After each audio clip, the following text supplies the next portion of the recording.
So lately I've been seeing a lot of TikTok videos from Chinese medicine doctors saying that they would never do this and they always do that, and some of it has made so much sense. And so today I'm going to be sharing 13 Chinese medicine habits that supposedly will change your life. A lot of them I do agree with, some of them maybe not, but I'm curious what you think. I encourage you guys to pick out a few that maybe speak to you and try them for a week or two and then see how you feel. So the first Chinese habit is following the Chinese body clock. So here's what that diagram looks like. It's pretty interesting. Maybe even pause this video and just look at it closer. But it's essentially a diagram that outlines a full 24-hour day and then what organs are optimized at certain times of the day. So there's a few I want to call out. So between the hours of 5 a.m. to 7 a.m., that's when your large intestine is the most optimized, meaning it would be ideal for you to maybe have a bowel movement around that time. And then we could fast forward to the hours of 11 p.m. to 3 a.m. It would be best that you're completely asleep by that time so that your liver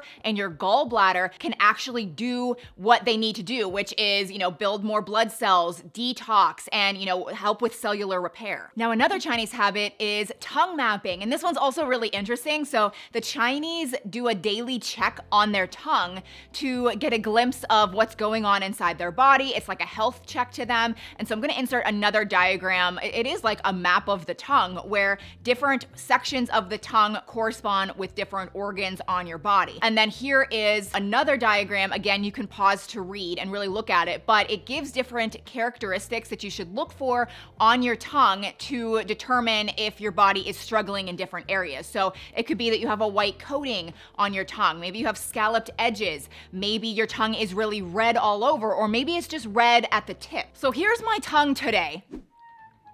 I don't know. I don't think it looks that bad, but I do notice that sometimes I have scalloped edges around my tongue, which I believe is a sign of a weaker spleen. And I do talk later on in the video of different ways to help with that. Then I do think my teeth are just a bit narrow in my mouth, meaning like my tongue just presses against my teeth. And is it really just that? I don't know. Okay, so now that we've done that initial assessment of our body, how it's functioning and flowing throughout the day, we've looked at our tongue. The rest of the Chinese daily habits in this video are things that you can do every day to really improve upon all of it. But first, I want to give a big thanks to the sponsor of today's video, which is MIDI Health, and they are not Chinese. However, they are such a good health company, and I truly think it could be a wonderful resource for everybody watching this video. So there's two things that I want to share about them. And again, just hear me out. So they have what's called Age Well visits. I actually went through one. It's really cool. You just virtually meet with a MIDI clinician. I mean, you don't have to drive anywhere. You don't have to, wait at the waiting room. You just log on and you run the show. You can request different types of blood work, whether it be thyroid, hormones, blood sugar, inflammation, cancer screenings. You can request anything that you want to do, anything that you're concerned about.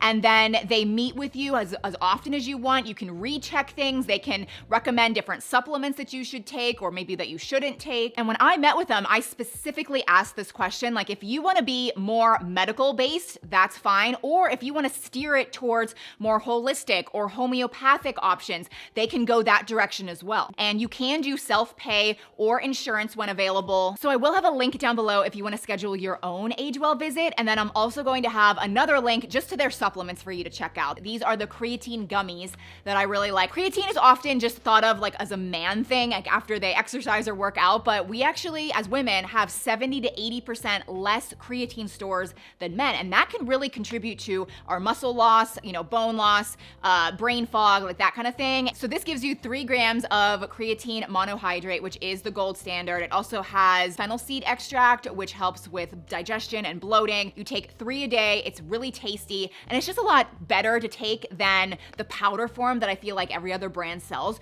So again, that'll be linked down below, and you can also use my code SHAY for an extra 30% off your first order. Okay, we're back in the Chinese world. So the next daily habit is to pay attention to your flow. And I don't mean ant flow. I mean your qi flow. So in Chinese medicine, flow refers to the smooth and unobstructed movement of qi, or energy. And that's where it sounds like it gets all woo-woo and weird, but really in layman's terms, it just means the free movement of your blood and bodily fluids. So what is good flow? So that would be when your digestion is regular, you have steady energy, you sleep well, your muscles aren't tight, like everything is moving and flowing well. And you can actually think about this with little daily decisions that you make throughout the day. A great example would be drinking coffee. So that is such a hot debate. It's a hot topic. Half the people say, coffee's so bad for you. And other people say, no, coffee's healthy. It's a good thing. But sometimes you just have to listen to your own body and your own flow. Some people, when they drink coffee in the morning, it makes them feel good. It also improves their digestion. And then other people, they drink coffee in the morning and it gives them heartburn or indigestion. It makes them feel jittery and not good. Sometimes like things can be good or bad for different people. Now, the next Chinese daily habit is one of the most important things, but also the most misunderstood habit, and it's avoiding what's called dampness. The best way to put it is dampness in your body is when things become heavy, slow, sluggish, stagnant. It's basically the opposite of a good qi flow. Okay, I feel like I'm losing some of you. So anything cold can contribute to dampness in the body, which again means, slowing things down, your lymphatic system, your digestion, your circulation. So the Chinese avoid cold things like ice water, smoothies, like they don't like the cold. And instead, they sip on hot water throughout the day. They love hot teas, bone broth, or soups that are hot. Warm things in the body improve almost every single bodily function, including the spleen. So another daily habit that they do is trying to add ginger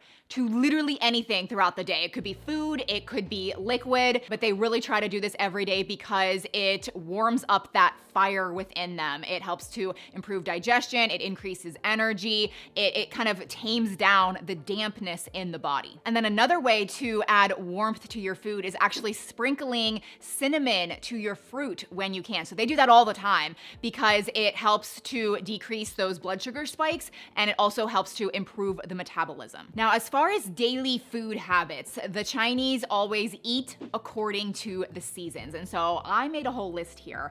They try to eat seasonal foods that are going to align with what the body needs at that time. So for the winter, again, it is warming foods like soups and ginger like we talked about. Spring is more greens and bitter foods. Summer is more hydrating fruits and vegetables because that's when the earth provides that. And then the fall would be pears, root vegetables, and then warming spices. Okay, one more daily food thing and then we're moving on. But the Chinese do eat vegetables every day, but they do not eat any raw, cold vegetables, like even salads. Like they won't do that because it's raw and cold. Again, with the dampness, it's bad for digestion and it slows everything down. And so they only eat steamed vegetables every day. And I do agree that steaming vegetables is, I would say, healthier than roasting them. But I do think there's something to be said for raw veggies just having higher nutrients, because anytime you heat something up, some nutrients are lost. So I don't know, I could go either way with that one. But moving along to another daily habit that also, surprise, surprise, involves dampness, they never let their feet get cold. Again, a body check, like, are your feet cold right now? Because women often struggle with that.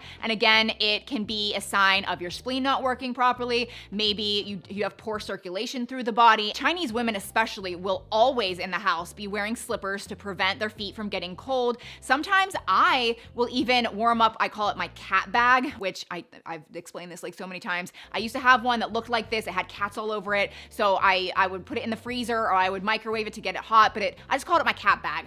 That broke. I ordered a new one from Amazon, but I'll heat this up in the microwave and I'll actually put it on my feet when I'm in bed just to warm up my feet. I do think that it really does improve the circulation and, even lymph movement throughout the whole body. This next daily habit is interesting because we have like a debate in our household about this. And I again think it could just be different for different people. The Chinese, again, cold is bad. So they're gonna say big time no to the cold plunge, which we have a cold plunge. Josh, my husband, literally obsessed with it. He uses it every single day. I think we're going on like year 2 or 3.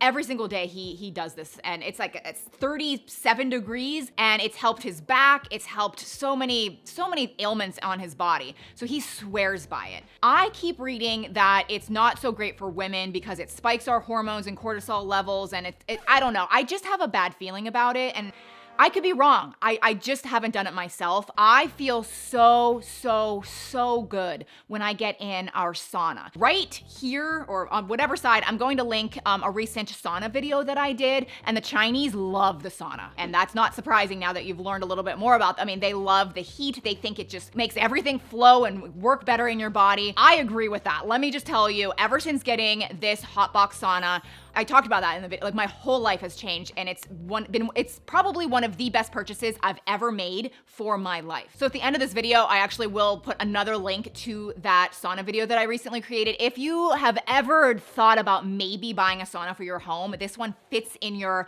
space so well. It's the best of the best. I researched for almost a year straight, and I love it. I just wanted to throw that out there for anybody considering maybe buying a sauna. Moving along to the next daily Chinese habit, it's actually gouacha, or scraping. And you might be thinking like, oh yeah, like the gouacha tool for your face, and that's not what I mean. Every single day, the Chinese will literally take a bigger gouacha tool and scrape up and down their legs and their whole body to, again, improve the lymphatic flow. It improves muscle tension. It just gets their circulation going. Again, a lot of these daily habits are all connected to each other. Now, as far as exercise, every day, the Chinese do what's called daily gentle movement. I mean, that's what it's called. So it's not high intensity, difficult, straining exercise. Maybe every once in a while they do that. I don't even know, but they really focus on daily gentle movement. That could be walking, that could be stretching or yoga or even Tai Chi. And they also sometimes do these specific,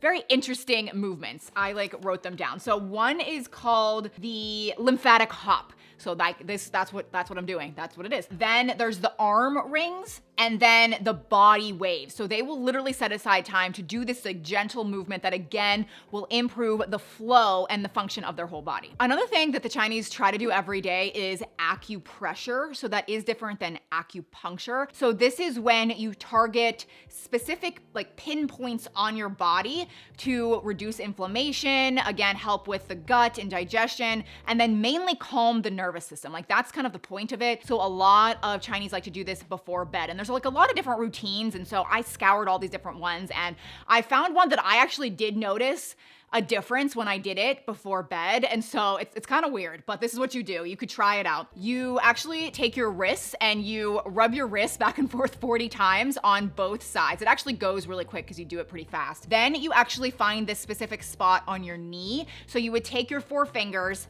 on your knee, and then right below that to the side, there is this spot that if you press it and rub it, it is a little bit tender. And so you actually rub that clockwise 40 times and then counterclockwise 40 times on both knees. And then the last thing you do is actually tap or kind of hit the bottoms of your feet 40 times. And again, right before bed, you will notice a difference before and after of just feeling more calm. It's really interesting. So I really encourage you to pick maybe 2 or 3 of these Chinese habits and try them for at least a week. Maybe you will have more energy, or maybe your digestion will actually get better. And then don't forget about MIDI. I will have them linked down below. You could schedule your own AgeWell visit, or you could use my code SHAY to get 30% off your first order of their supplements. And then I will link that sauna video right here. You should watch that next.